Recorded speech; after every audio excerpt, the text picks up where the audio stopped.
you would be surprised just how little positive encouragement people need and just how powerful that little positive encouragement can be for them and how long-lasting it can be as well. And in this video, I'm going to discuss just that, ways I've seen that applied in my own life, as well as ways that I have observed it, and a bit more.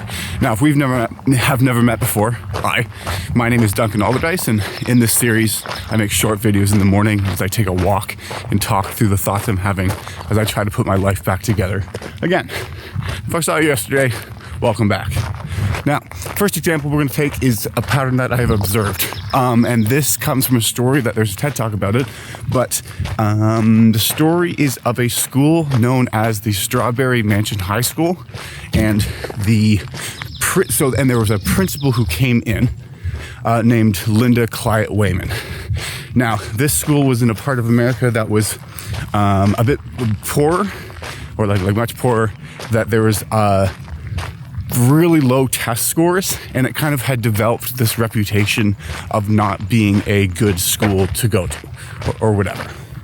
And so Linda Cliatt-Wayman came in, and her job was to turn it around.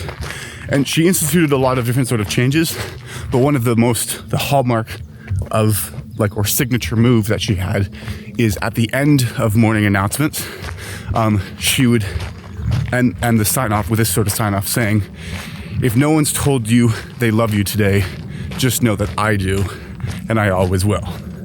It's a very warm, compassionate, nice ending to it.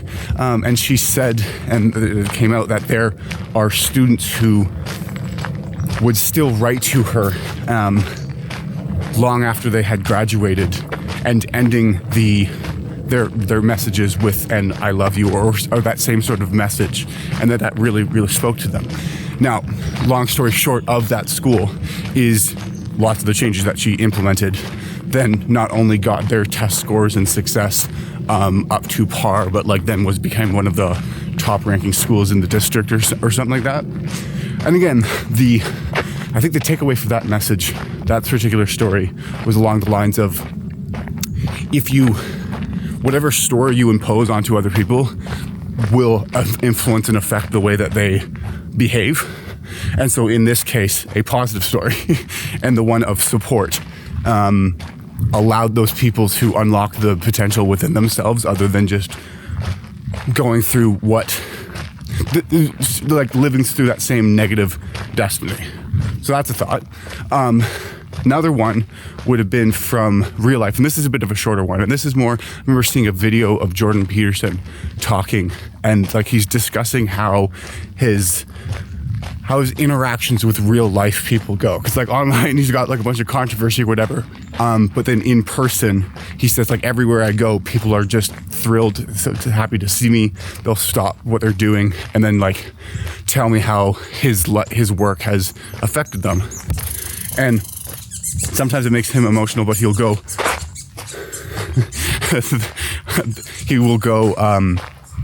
it's surprising, something to the effect of it's surprising how that there's a lot of people that have not heard a word of encouragement in their life, and then all he needs to say is what do you want to do, and they say what they want to do, and then you tell them, yes, you can do that, and it's really, I can do that.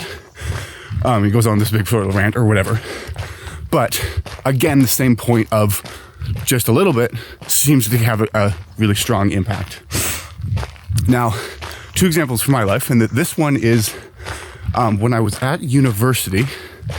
It was my last year, and it was COVID, and I joined the team where, because COVID happened and we had to transition everything online, then I was part of the student team that helped the professors who are old and don't know how to use computers put their courses online in an online environment.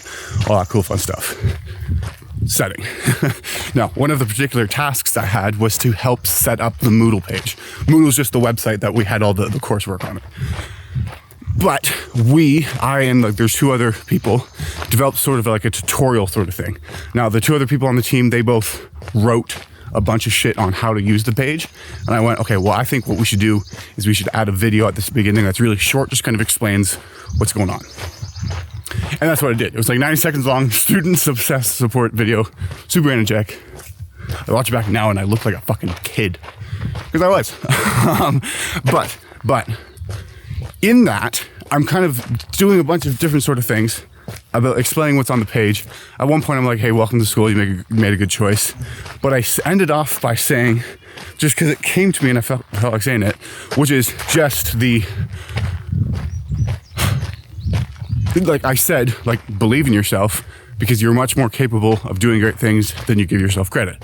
Have a great day. And I went like, okay, that's a good way to sort of end it off. I liked it. Now, I thought nothing of it, but I was proud of the video and was showing people that I knew.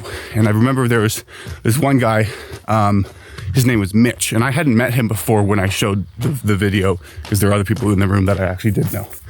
And I remember them watching, like observing their reactions, like how are they reacting? And it was at that point where he went, oh, like when I said like the believe in yourself, he was like, oh, that like he like was not so much fired up, more like, oh, that affected him. And he was going, I liked what that video was, that was nice. And why I think that's fascinating is because I'm nobody. Like I was nobody to him. I wasn't like, oh, this really cool guy and he looks up to me. It's like I am nobody. Oh, I see, like I'm losing my train of thought. Okay, we're just gonna pause. Morning. Morning. So, because I'm nobody to him, and that's not like I'm so humble, I'm nobody, but it just is, there's no reason other than the words that I said and delivery of them, that why that would affect him, or his hunger for that. So that, I remember that sticking out, and that became a sort of thing that I said, similar to what I'm saying right here. Now, different story is, this is flash forward, maybe this is about like 6 or 7 months ago. Well, actually, no, this is more like last year.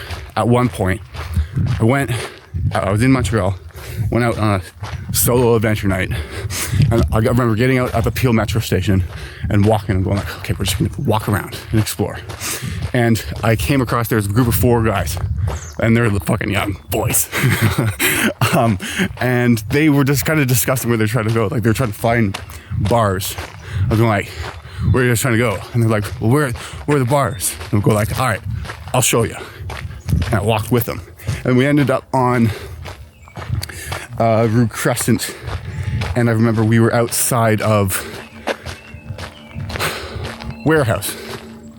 And we waited in line, we went in and sat down, and then I bought a round, and it turned out for them to be their first beer ever. So that was the celebration. So then that was cool. Then we had a little bit of an adventure, and then I left because it was going like, you know what, like I've come in, like played my, fucking, I don't know, the ghost mentor character in this side quest, completed mission. All right, let's get back on the main campaign. That happened. Now, fast forward 7 months is another night out that I'm on, solo adventure. And I end up at this place, just sitting down, and there's these 2 young guys looking at me, and they look kind of familiar. And then one of them goes to me like, hey, are you Duncan? And it was like, oh, fucking, yeah, like, well, yes, I am. And then we recognize each other. I don't remember names at all, but I know faces and details. Everything outside of the moniker, I think moniker's the name, of, there's a biplane. It's the slowest plane in the entire world. Outside of the moniker of that, if it's just face noise, I'm not going to remember it to the same degree as like useful information. But who's this guy? I don't know anything. I don't know what his name is, but I know his entire life story. Anyways, we were talking, and at one point, I say something similar to the thing that I say at the end of these videos. Like, the desire is what drives you forward. The pain you're going through is necessary. That whole shebang.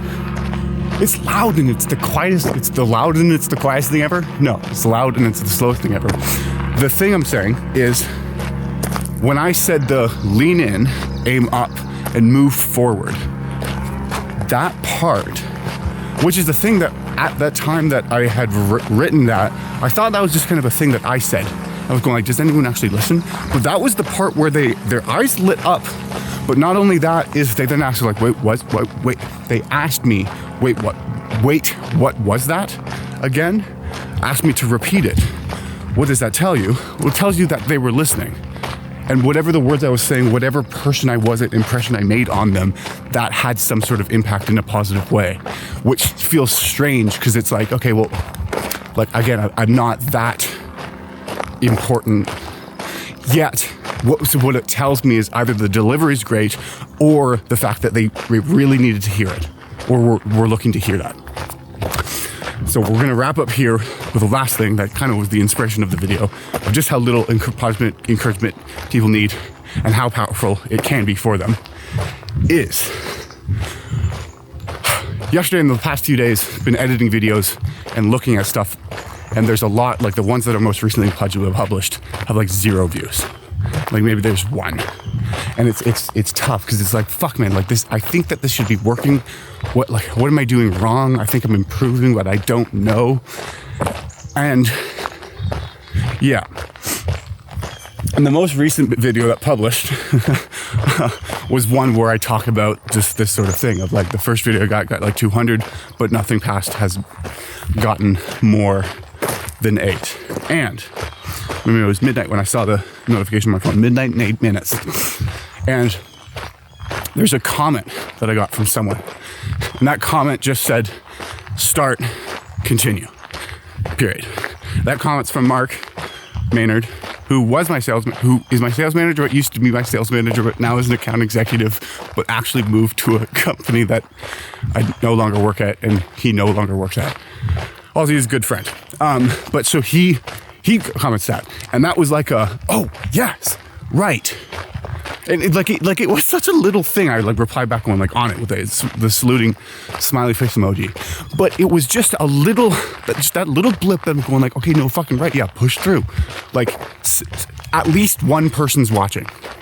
And so if there's at least one person watching, there's at least one person getting value from it. And if there's at least one person getting value from it, that was the point of making it in the first place. So like just power through. Like that's you're living out the thesis you're espousing. You're embodying the thesis you're espousing. So anyways, yeah, I appreciate Mark you leaving that comment, but then I guess it brought me to a point of self-reflection of like, that's all it took, like was just a little spotlight of like, hey, keep going. And like now I'm gonna keep thinking about that for fucking, I don't know, 2 weeks. I have the notification still on my phone, just going like, look at it. It's like, yes, right. It's like he's using my words against me, and it's working. But anyways, where'd that horse fly go?